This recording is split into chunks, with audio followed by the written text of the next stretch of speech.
Para mapaluwag ang traffic, pinag-aaralang alisin na ang window hours o oras kung kailan pwedeng bumiyahe ang mga sasakyang coding ang plaka. Nakatutok si Oscar Oida. Tila balik sa pre-pandemic levels ang traffic sa EDSA mula nang magluwag ang COVID-19. Paano pa pag naramdamang lalo ang Christmas rush? Lalo't umakyat na sa mahigit 30 ang mall sa EDSA o mga kalapit na kalsada. Ibang usapan pa ang iba pang dinarayong bilihan at pasyalan tuwing Pasko. Kaya pinag-aaralan ng Metro Manila Development Authority o MMDA na tanggalin na lang ang window hours ng number coding scheme. Kung ngayon walang coding mula alas 10:01 ng umaga hanggang alas 4:45 ng hapon dahil sa window hours. Sa mungkahi, aalisin ang window hours kaya tuloy-tuloy ang coding mula alas 7 ng umaga. Bagamat mas maagang matatapos dahil hanggang alas 7 ng gabi na lang. Hiwalay pa rin ang coding scheme ng Makati.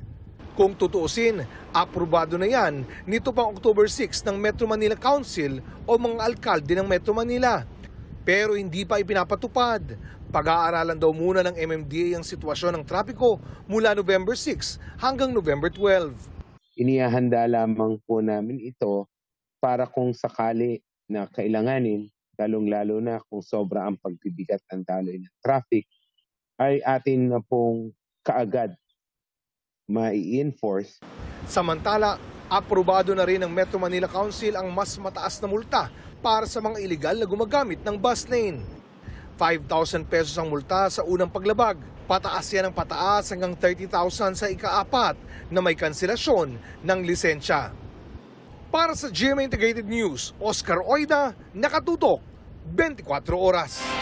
Mga kapuso, samahan nyo kaming tumutok 24 oras. Bisitahin at mag-subscribe sa GMA Integrated News sa YouTube. Sa mga kapuso abroad, bisitahin ang GMA Pinoy TV at www.gmanews.tv.